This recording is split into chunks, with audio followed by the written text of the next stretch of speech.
এই রেস্টুরেন্টে এর আগেও আমি কিন্তু খেয়ে গেছি বাঙালি থালি সস্তার মধ্যে, তবে তখন কিন্তু শুধু কাতলা মাছই খেয়েছিলাম, তখন আর কোনো অ্যাভেলেবিলিটি ছিল না। তবে আজকে কিন্তু এই মাছের সাথে মাটনটা এখানকার ট্রাই করবো। এই রেস্টুরেন্টটা হচ্ছে ঘোষ মশাই রেস্টুরেন্ট, তোমরা যদি দেখে থাকো। এর আগে আমি বলেছিলাম এমস থেকে একটুখানি এগিয়ে NS-12-এর পাশেই রয়েছে এই ধাবাটা। প্রচুর বড় একটা এরিয়া নিয়ে, আর একদম গার্ডেন এরিয়া করা আছে, বাইরেও বেশ বসার জায়গা রয়েছে, ভেতরেও আমরা কাচের একদম পুরো চারিপাশে কাচ দিয়ে এসি রেস্টুরেন্ট, খুব সুন্দর। এখন কিন্তু এর পাশেও একটু কাজ চলছে, রেস্টুরেন্টকে আরও বড় করা হচ্ছে।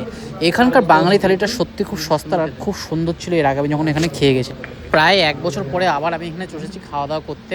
আর সুন্দর একটা বাঙালি থালি দিয়েছে, সুন্দর মানে বাসমতি রাইস দিয়েছে কিন্তু আলু উচ্ছে ভাজা, মাছ রয়েছে কাতলা মাছ, আর তার সাথে রয়েছে কিন্তু আলু পোস্ত। আলু পোস্তটা দুর্দান্ত লাগলো, দারুণ বানিয়েছে ঘরোয়াভাবে। আলু পটল একটা তরকারি রয়েছে, এটাতে কিন্তু মাংস ফ্লেভারের একটা অ্যারোমা আসছে। খুব সুন্দর ঝুরঝুরে রাইস আর পটল আলুর তরকারিটা দারুণ বানিয়েছে, একবার খেলে প্রেমে পড়ে যায়। মানে এখানকার যে রাঁধুনি আছে, রাঁধুনির রান্নার কোয়ালিটি খুব মানে হাতের কাজ বিশাল সুন্দর, খুব সুন্দর রান্না করে। এর আগে আমি যখন খেয়ে গেছিলাম আলু ফুলকপির একটা তরকারি খেয়েছিলাম, দারুণ লেগেছিলো। এদের কিন্তু তরকারিটা প্রত্যেকদিন চেঞ্জ হয়। আজকে যেরকম আলু পটল তরকারি রয়েছে, আগে আমরা যখন খেয়েছিলাম তখন আলু ফুলকপির তরকারি ছিল। খুব সুন্দর লাগলো, আলু পোস্তটা দারুণ বানিয়েছে। ঝিঙ্গা আলু পোস্ত হলে আরও বেশি বেটার বানানো হতো আমার, কিন্তু টেস্ট ওয়াইজ দারুণ ছিল। আর আলু পটলের তরকারিটা সত্যি খুব সুন্দর। ডালটা এখানে দিয়েছে মুসুর ডাল, যেটা জিরা ফোড়ন দিয়ে। আমি একটু আলু উচ্ছে ভাজা দিয়ে ডালটা খাবো, কারণ ডাল এই গরমকালের বিকল্প হয় না ডাল ছাড়া। ডাল সত্যি ভালো লাগে, আম ডাল খেতে বেশি ভালো লাগে গরমকালে, তবে এটা জিরা ফোড়ন দিয়ে একদম প্লেন ডাল আলু ভাজা দিয়ে দারুণ লাগছে। কিন্তু আমি অন্য জায়গায় যেসব জায়গায় খাই সেখানে কিন্তু আলু ঝুড়ো ঝুড়ো ভাজা দেয়, যেগুলো প্যাকেটের আলু। আর এই আলু ভাজাটা কিন্তু একটা দারুণ লাগে বাড়ির মতো করে। যাই হোক, এক্সট্রা রাইস নিলাম। এক্সট্রা রাইস কিন্তু এখানে বাসমতি চাল যেহেতু ইউজ করা হচ্ছে, সেজন্য 10 টাকা প্লেট নিচ্ছে।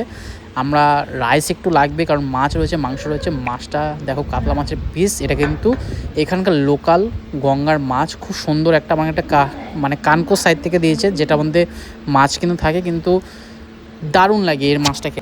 যারা মাছের মাথা খায় তারা বুঝতে পারবে এর টেস্টটা কিন্তু দারুণ হয়। এই মাছটা সত্যি খুব সুন্দরভাবে বানিয়েছে, মানে মাংসের মতো ফ্লেভার আসছে। কাতলা মাছটা দারুণ বানিয়েছে। ও কাতলা মাছ নিয়েছে, আমিও কাতলা মাছ নিয়েছি, দুজনেই কাতলা মাছ খাচ্ছি। আর তার সাথে কিন্তু মাটন কষা নিয়েছি। এখানে মাটন কষাটা দেশি খাসির মাংস, কোনো চর্বিওয়ালা সেরকম মাংস হয় না।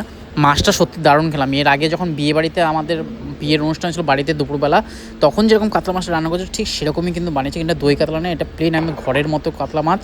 আর এটা একটু মানে রসুন আর পেঁয়াজ ভাজা দিয়ে করেছে, সেই জন্য দুর্দান্ত লাগছে। পাতলা ঝোল, খুব সুন্দর লাগলো। কাগজে পাতায় না দিয়ে এটা যদি কলা পাতা হতো বা যদি কাঁসার থালায় হতো তাহলে আরও বেটার হতো। মাটনের পিসগুলো কিন্তু ডিসেন্ট হচ্ছে, 4 পিস মাটন দিয়েছে। আমরা যেটা কাতলা থালি নিয়েছি সেটা কিন্তু এখানে নিয়েছে 120 টাকা, আর মাটনটা কিন্তু এক্সট্রা অ্যাড করেছি, সেটা কিন্তু 220 টাকা দিয়ে মাটন 4 পিস মাটন দিয়েছে। 2 পিস আমি খাবো, 2 পিস ও খাবে। ওভারঅল সব খাওয়ার দাওয়ারই দুর্দান্ত লাগলো। থালাটা চেঞ্জ করলে বেটার হতো, কাগজের থালা থেকে খাওয়ার থেকে কাঁসার থালা হোক বা স্টিলের থালা হোক, সেটা কিন্তু বেটার হয়, স্বাদটাও আরও ভালো লাগে। আর মাটনটা দেখো জাস্ট কত সুন্দর গলেছে। রেয়াজি মাটন আর দেশি খাসি মাংসতে, যেটা কিন্তু আমার খুব প্রিয়, আমার ভীষণ ভালো লাগে। NS-12 ট্রাভেল করলে কল্যাণী মোড়ে এসে কিন্তু ঘোষমশাই রেস্টুরেন্টে তোমরা একবার খেয়ে দেখতে পারো, বেশ ভালো খাওয়া দাওয়ার, খুব সুন্দর পরিবেশ, দারুণ লাগবে। যাই হোক, আশা করি আজকে ভিডিওটা ভালো লেগেছে। ভিডিওটা ভালো লাগলে অবশ্যই কিন্তু লাইক শেয়ার করতে ভুলো না, আর কমেন্ট বক্সে জানিয়ে তোমাদের এরকম বাঙালি থালি খেতে কত ভাল লাগে। আমার কিন্তু হাইওয়ের পাশে এই ধাবাগুলোতে খেতে ভীষণ ভালো লাগে, খুব টেস্ট হয় খাওয়া দাওয়ার। আর পরপর সেই ধাবার ভিডিওগুলো তুলে ধরছি তোমাদের।